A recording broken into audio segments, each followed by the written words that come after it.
know, are you pregnant? Yes, but you have to do sex with your man. Yes. You can't leave your man now. How will you do it? How will you do it? Yes, of course, you will realize we have different sex positions, and I will tell you for sure, you may need to start utilizing them as the pregnancy grows. So which position are you most comfortable with at week 10, at week 20, at week 30, at week 40? Which position are you most comfortable with?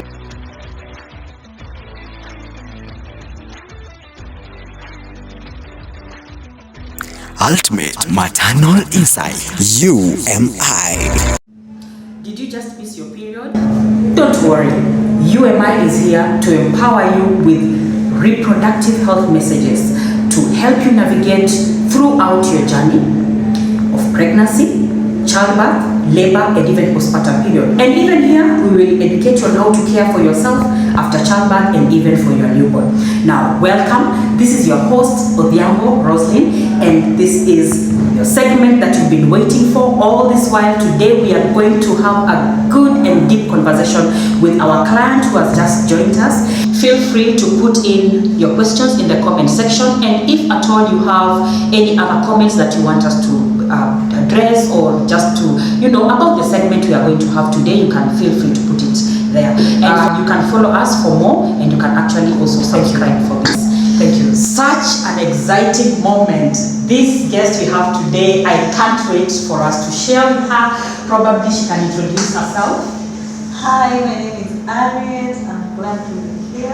I'm so happy because I know today I'll get all the answers to my questions. You bet you will. Yes. So we are here to answer all your questions. Remember, you can contact UMI anytime you feel like you're not sure about what is happening to your body, and especially during the pregnancy period. Now, when you called me, I was a bit intrigued, and I realized that it's important for you to really understand what you expect when you're preparing for pregnancy, and even when the pregnancy comes. I don't know, was there, what exactly did you have in mind? What exactly do you want to know today?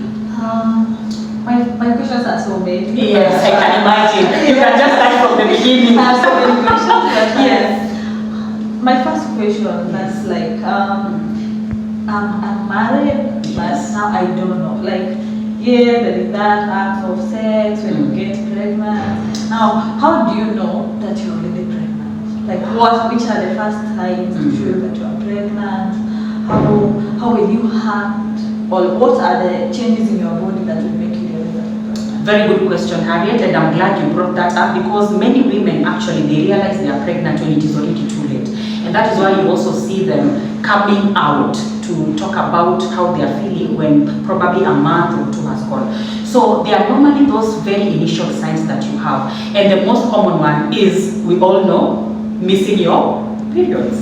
So the minute you realize that you've missed your periods, you know very well that there could be something amiss. I don't know how your periods are, but normally there are those cycles that we normally have, the normal ones. Some have 35-day cycle, some have 28, which is the most common. So once you miss your period, probably you had it last month and then this month you don't see it, then you start having questions in your mind. If you're keen enough to realize that you missed your periods, you can actually go ahead to a facility or a hospital and have you tested. Even these days you have pregnancy test kits all over. You can go to a chemist or a pharmacy and buy one. But even so, there are other signs that come when you are pregnant. For example, when you have morning sickness. So morning sickness, we normally say you vomit, you have nausea and also you are vomiting. So pregnant women will tend to vomit. But as you're also seeing these signs, sometimes you can miss your period and it could be something else. It may not be because you're pregnant. For example, those women in anatomia, the family planning methods, you see. So they can actually miss their period because they are on family planning methods. So the best action for you to take, you miss your period and you realize maybe, you're feeling your moods are also not very okay, your hormones, there's hormone changes in the body already. It's like you're behaving like someone who has conditions like malaria. You have chills in the body, you're feeling like you don't want to, there's some kind of feeling that you have in your body that you don't want to be active, you just want to lazy around, and you don't want to do anything much. So you go to a hospital where you can be tested to be sure that it is a pregnancy. And then once it is tested, then of course you start your clinic immediately. But the very first thing you need to observe for is your menstrual cycle. If they miss, then you are sure. Here, it's not business as usual, so you need to just stand up, go to a clinic nearby and have you tested. Yeah. next question, if now you have those signs and you realize that maybe this is not I'm pregnant, I have all these signs. Should I go to when I go to the clinic, maybe 3 years I've gone to the clinic, what should I do from there? Yes, I may go to an hospital, but I don't understand how should I start. Yes. Hey, There is that. I understand what you're saying, Karen, because there is that fear of expectation. Yes. You step into a clinic. Yes, you have gone, and probably you've gone there alone. Maybe you're not accompanied by your husband. Yeah. So there is that fear of expectation. So once you step into a clinic, the service providers who are there, they are normally very ready to assist you with whatever service you need. So once you go there, the very first thing they will do for you is to ask you what has brought you there. So you tell them, okay, I was feeling this, I was behaving like this, and this is how I was at home. Then they will confirm. They will confirm the test if at all you are really pregnant. And confirming the test now just gives them the confidence that you're pregnant, and they start their services. So that is what we normally call the antenatal care services. So you start your journey of pregnancy at that particular time. So they'll take your history, you tell them everything about, for example, the very first question they'll ask you, when did you last miss your period? That is an important date you need to remind yourself, because it is the date they will use to calculate utazali when will you give birth. So there are some things you need to remember. So they'll ask you when was the last day that you received your menses, you have to remember that. And then they'll give you a clinic booklet, okay? And when they give you that, now they put all your details inside. And then also the very first things they need to do on first contact is to send you for lab tests. So there are lab tests that have to be done that will help you to know whether or not you are okay.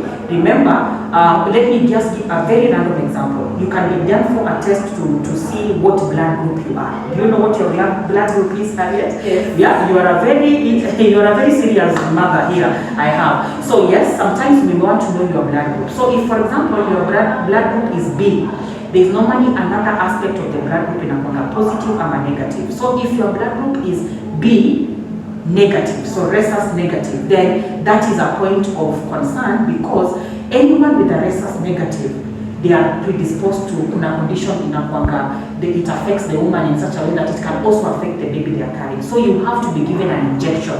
If you have B negative, there's an injection you have to be given. There are other tests that will be done to test your hemoglobin, what is your iron, kiwango ya damu kwa mwili imefika wapi. There are others like for HIV, for syphilis, easy STIs. You've heard of them. The most common one we test for is syphilis, and then we also have for malaria. So there are a series of tests will be carried out.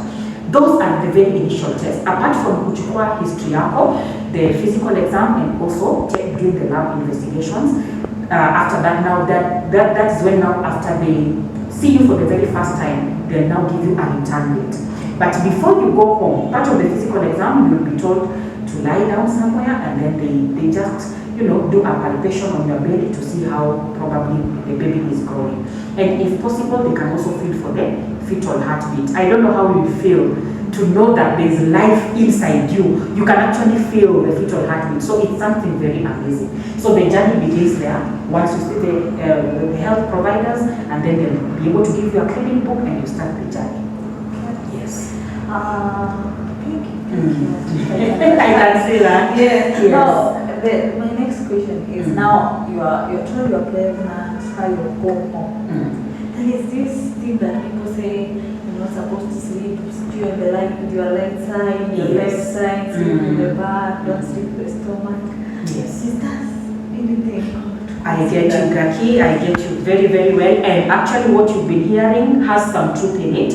Remember, when the pregnancy starts to grow, okay, you need to be very cautious on which side you're sleeping in, because if you sleep on the right side so much, then you will be pressing. There is a major blood vessel, mishipa za damu, ambazo zinapeleka damu kwa the heart.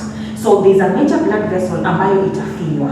So most of the time, if you sleep on the right so much, the weight of the pregnancy inafinya nini, the blood vessel, then inapeleka damu kwa the heart. So you can imagine if the heart is not getting the oxygenated blood, and then meaning what I just apply, haitaweza kusupply in the rest of the body. So even the brain itakuwa deprived of oxygen. So at the end of the day, when you press on that major blood vessel with the grown pregnancy, then you can become dizzy.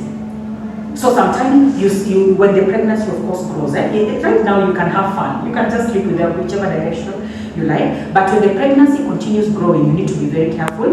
Keep yourself mostly on the left side. So we normally say sleep on the left lateral side. Okay? Avoid the right side so much because now of the major blood vessel that we are going to squeeze, and then we'll have problems of dizziness. You'll not be able to operate normally. So you can turn on the right just a little bit and then turn back on the left. Yeah. And for if you're not comfortable sleeping on the left side, yes, is there anything that you can use to help you to maintain the left side? Sisi wenye tunataka sana kwa kitanda. Are you the ones who roll until you fall off the bed? You slept on the left side, but waking up you're on your back. You're on your back. Okay, that is why we also hope that in matters reproductive health, we really need the men to be involved. So here I'm challenging your husband, all right? So ukirudi nyumbani, tell your husband, I need assistance. I need to be reminded that I need to be on the left side most of the time. So yes, there are women who use pillows, okay? They have a pillow here, they have another one in between their thighs. Remember, it is left lateral. So you are like that, and then you can support your leg, because also too, you realize utaanza kufura miguu at some point. So you can put a pillow to support this feet, and then you put, normally utasikianga inaitwa recovery position. So you just lie in such a way. Next session I'll show you how to do that. We'll do a practical session. I'll show you how to sleep. So you can put a pillow so that you can just avoid, being very uncomfortable. When you're very flat, you become uncomfortable. So you can put a pillow here and another one here, and then you just have a nice posture. It's normally called the recovery, but in this sense, we are trying to keep you on the left side. Yes, you can use pillows. Yeah. Okay. Now I have this question that Yes. I know it is very hard for me. Easy. UMI got you covered. It is very hard for me to be Yes. of the people to ask here. Yeah. Like, I'm married, or especially you are pregnant, yes, but you have to do sex with your man. Yes. You can't leave your man now. How will you do it? How will you do it? Yes. At the initial If they are stage or just afterwards? are there sex positions? Yes. You people, you are the Google ladies. You go to Google and Google the positioning, sex positions. You're I know. yes, you'll be pregnant, Yes. your stomach will Okay, Yes. I got you. With these days we have school of Google, so it is well. Yes, of course you will realize we have different sex positions, and I will tell you for sure you may need to start utilizing them as the pregnancy grows. So which position are you most comfortable with at week 10, at week 20, at week 30, at week 40? Which position are you most comfortable with? We may not go into positions. I will tell you, go back to the Google school. But again, it is important for you to realize which position you as Harriet, you as the woman of the house, you as the pregnant woman, which position. And you see, the husband will not understand unless you tell him, now you see, because I am 30 weeks, my belly is a bit big, I think we can use maybe another style, okay? So for the styles, I will give you a homework at the end. I will tell you how to read about the styles when you go home, all right? But this is what I want to say. Sexual intercourse continues, so don't stop. Actually, it really helps a lot to calm you.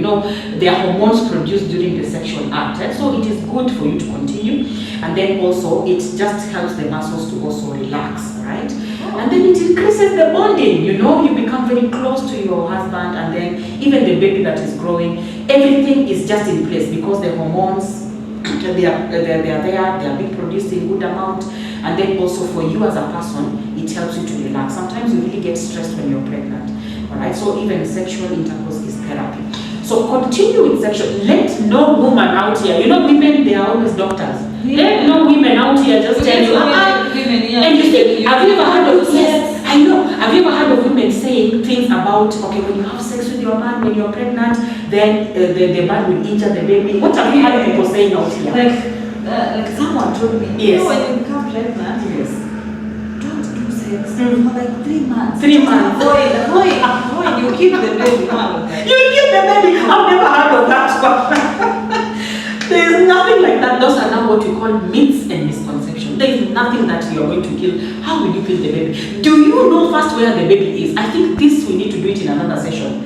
By the time, and how will the baby be killed? Okay, that is a different science that I don't. So please don't try this at home. Don't listen to those women at home. Okay, because if you listen to those women at home, they are going to misguide you. So contact someone who is professional at this so that they can advise you. Otherwise, these myths and misconceptions can make you do something that you will regret for life. So you cannot say that sexual intercourse will kill the baby.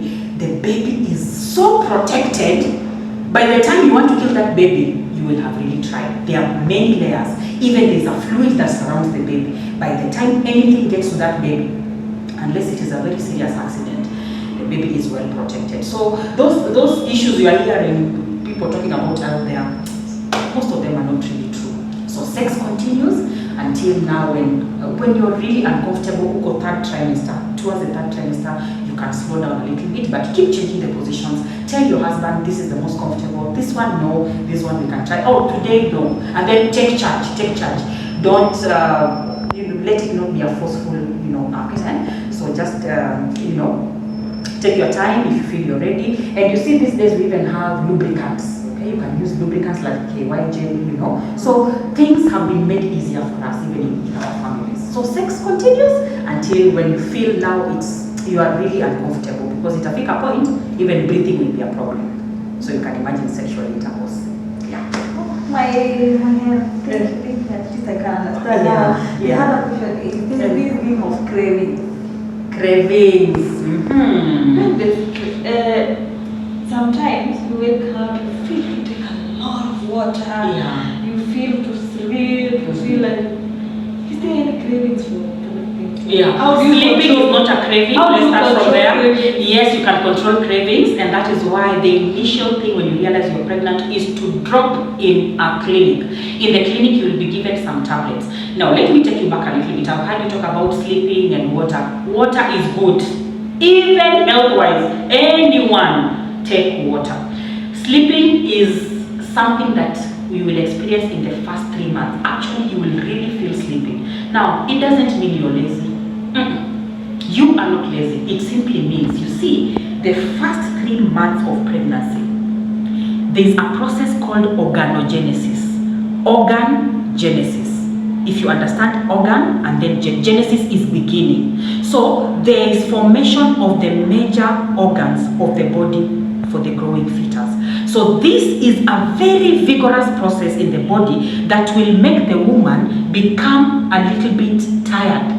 It's like you're getting fatigued, not because you have worked, but because your body and brain is engaged in making the baby. So organogenesis is the process that takes place, and it is very crucial. The first 3 months when the baby is being formed, most parts of the baby are being, it's like creation, a small creation, all right? The head is coming, the feet, the heart, okay? Everything is coming out. So this process is usually very, very rigorous that makes you feel fatigued. You get tired because of what is happening in the body. And that is why in the first 3 months, there are some cautions you need to take. And even when you're talking about what we call the cravings you're talking about is what we are talking about. They are not called, it's called pica. Pica is craving for non-food substances. Non-food, not food. So you can want to eat a food or two, but when you realize you're craving for things that are not food. Have you ever seen your mama wanakula mawe? Yes. Women who eat stone, there's a type of stone they like eating. Some will even, when you look at these houses that are mud touched, okay, you can even get them there, removing the soil and eating. The only disadvantage with those, stone and non-food substances is that they just increase the level of worms. Unapata kuna a lot of worms in the body which are not very good. Okay, you see worms can give you issues to do with blood, blood levels in apunguka because they eat up. Yeah, so we have issues with worms. So to solve the issue of pica, especially those who eat stones and any other non-food substances, unaenda hospitali, you're given tablets. So the tablets are iron-based, ziko na iron ndani yao na ziko na folic acid. Folic itakusaidia kutengeneza damu. Zote zitasaidia kutengeneza damu, lakini folic inasaidia mtoto asipate complications. You can do that in another form, but there are complications it will prevent. So it's important to start taking the tablets immediately, so that you can prevent some of those things. Yeah. But eat, not, please, there are women who serve food like this. So please, just moderate your eating. Eat just enough. You can eat even 5 times a day. You don't need to eat 3 times. Mimi nilifunzwa, I am eating 3 times a day. No. And then you go serve food, it is full on the plate like this. Just eat kidogo in the morning, kidogo. Remember, in the initial stages, bado kuna body sickness. you're still vomiting, nausea. So you can imagine when you eat a lot of food like that. Maybe in another segment we will also talk about the minor discomfort. They are not complications, but they are normal. You expect them to be there. Yeah, so we'll discuss that in another video. But otherwise, eat, balanced diet, and then check out yourself. Thank you so much. Yeah. How do you feel? I feel sorted. Tell us what you feel. You can tell the viewers as well what you feel. Viewers, I can tell you now I'm sorted. For me, I'm sorted, and I think for you, you're sorted. Be ready for this. And if you need more, she's here to answer for your questions. I'm so glad, I'm so happy. Yes, I've answered my questions. And for any other questions, No problem. Thank you so much. So yes, here we are. We have talked and talked. This is a very interesting client to be with because she has addressed areas that most of us will be very shy to address. So thank you for bringing them up. And I know we have answered questions that probably one or two viewers, wherever they are watching us from, they have gotten answers today. Like I said, put in your comment on the comment section. Ask us a question. UMI has you covered. All the queries, all the concerns you have about your reproductive health. Who knows? This is the place you get the answer. Until next time, see you. Ultimate Maternal Insight, UMI.